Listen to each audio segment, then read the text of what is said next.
All right, so moving on to the next topic for you guys. This is going to be one heck of a segment for you guys. Now, mind you of the words that I'm going to say. This next topic, I will be sharing my biggest bold prediction of the 2022 NFL season. Now, mind you, I said the word bold. So I'm not saying this is going to happen, but this is just a bold prediction for you guys. So ladies and gentlemen, boys and girls, my bold prediction for the 2022 NFL season is that the Detroit Lions win the NFC North for the first time since 1991. Now I'm saying that with a big smile on my face because the NFL, you can expect anything. Anybody could come out as a contender. Anybody can compete in this National Football League. Anybody can groom their team the way how they want to. And this Detroit Lions team, I'm a believer in what they're going to do for the next few years here in the NFL. So the reason why I'm saying as a bold prediction they're going to win the NFC North this year, since for the first time since 1991, Lions are buying into the Dan Campbell rebuild. They're all in for this rebuild. If you go look at Hard Knocks, both of the 2 new episodes, it's emotional. It's heartwarming if you're an NFL fan like myself and majority of you guys watching and listening. It makes you fired up to see what this team could truly do in their near future with Dan Campbell leading the way. I think this, and if you guys have watched Hard Knocks so far, you have seen the coaching staff that Dan Campbell has put together. He has one heck of a coaching staff. They bring the same energy. They bring the same passion to work, just like their boss does in Dan Campbell. He surrounded himself with former NFL players at coaching at different positions: offensive head coach, defensive head coach, wide receiver head coach, quarterback coach. It's going to be special for the Detroit Lions moving forward. I'm telling you guys, I'm really looking forward to this rebuild. I think they're going to be a way better disciplined team this year rather than what they were last year. Now, if you guys are thinking I'm delusional about these Detroit Lions, yes, they are in the midst of a deep rebuild. Last year, their first year into their deep rebuild, when they traded Matthew Stafford away to the Los Angeles Rams and they won a Super Bowl, yes, that same year, this Detroit Lions team went 3-13-1. They lost a total of 6 one-possession games. 3 of those games were decided on last-second field goals. And yes, Ravens fans, I'm talking about you, and Justin Tucker helped you out and saving you from one of your biggest NFL losses in recent memory when he hit that 66-yard field goal last year to beat the Detroit Lions in Week 3 in Detroit. Just a little shot for all you Ravens fans watching and listening. But yes, Detroit Lions are not as bad as what their record showed last year. Losing 6 one-possession games is pretty good for a 3-13-1 team. And they tied against the Pittsburgh Steelers last year. They didn't have Ben Roethlisberger in that game, but you still tied against a playoff team last year, so kudos to them. And one of their wins also came against a playoff team last year, a wild card team in the Arizona Cardinals last year. So they competed their butts off all the way until the end, but their 3-13-1 record should not be the record that they finished with. Unfortunately, it is what it is. You only played 4 quarters, but in my opinion, they looked like winners last year. Offensive line will be better this year for the Detroit Lions. And Jared Goff, I've already said this in the past, I'm not too fond about him, but he'll have a decent year, I believe, with the Detroit Lions. Again, he is a system guy. We've seen that in the time and his stint with the Los Angeles Rams. Being under the tutelage of Sean McVay, he's just not the guy at the quarterback position. I truly stand on that. But at the running back position, they do have DeAndre Swift, who I think is going to be a great sophomore season. He could do his thing at the running back position, run the ball effectively, could be effectively used in the passing game as well. You have St. Brown, who was a part of that 2021 loaded draft class.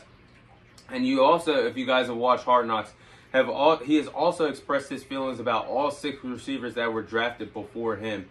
So St. Brown had a coming out party last year. I think he's going to have one heck of a season this year. DJ Chark, who just came for the Jacksonville Jaguars, is going to be playing a key role at the wide receiver position for the Detroit Lions this year. They have Jameson Williams, who had one heck of a season last year with Alabama, will be coming to his rookie year. They're not going to have him for a while. He's still recovering from his torn ACL that he unfortunately tore in that national championship game against Georgia in January. But when they get all these offensive weapons going and healthy, they're going to be very, very good at offensively. And they're going to get, and they have their best offensive player in TJ Hockenson at the tight end position. Can't forget about him.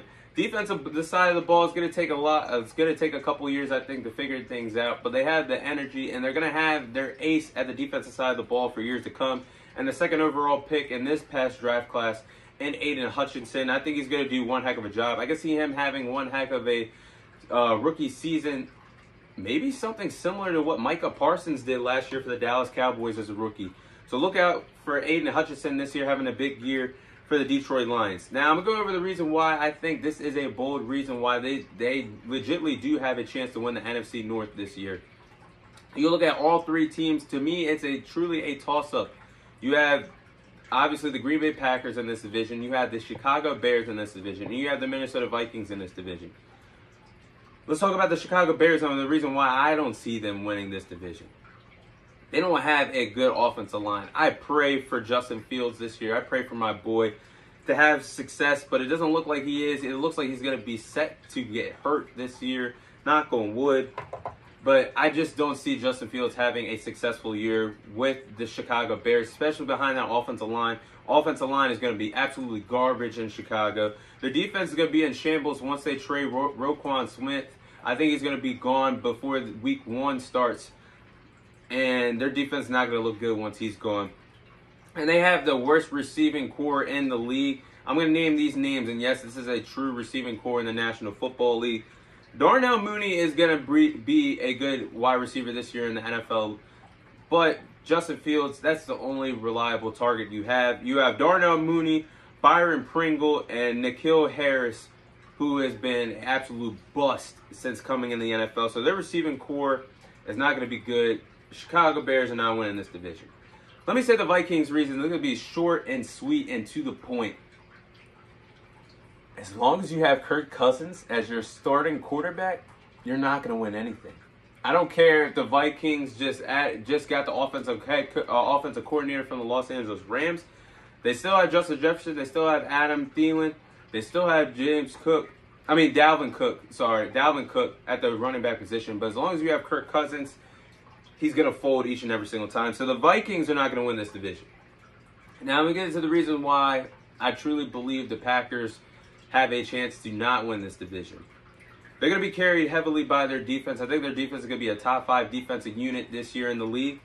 But Aaron Rodgers just does not have trust in his wide receivers so far come preseason. I know it's early, but we're in training camp, and they had time to develop some type of chemistry. So far, Aaron Rodgers has publicly come out and said he's upset with his wide receivers. He's upset with the amount of drops that's happening in training camp.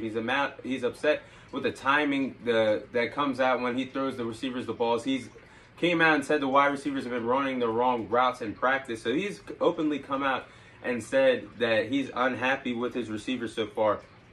And I don't blame him, because after trading Devontae Adams, you're looking at Allen Lazard as their number 1 wide receiver. Alan Lazard, it took Aaron Rodgers so long to even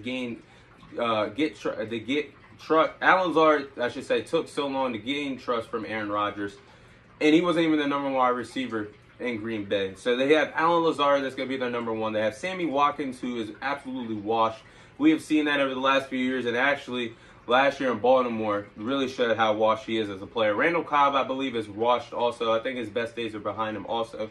We don't really know what to expect out of Christian Watson, who is going to be a rookie this year. I'm really not fond of the Packers receiving core. I think the running game is going to be absolutely tremendous with Aaron Jones and A.J. Dillon at the tailback position to get that 1-2 punch. But all those reasons why, I think it's a true reason, and it's a true bold prediction to make that the Detroit Lions can win the NFC North this year for the first time since 1991. I'm going to keep saying it. But this is a bold prediction for a reason. Is it going to happen? I guess time will tell. But I'm the first person to tell you guys that the Detroit Lions are going to win the NFC North. And that is my bold prediction.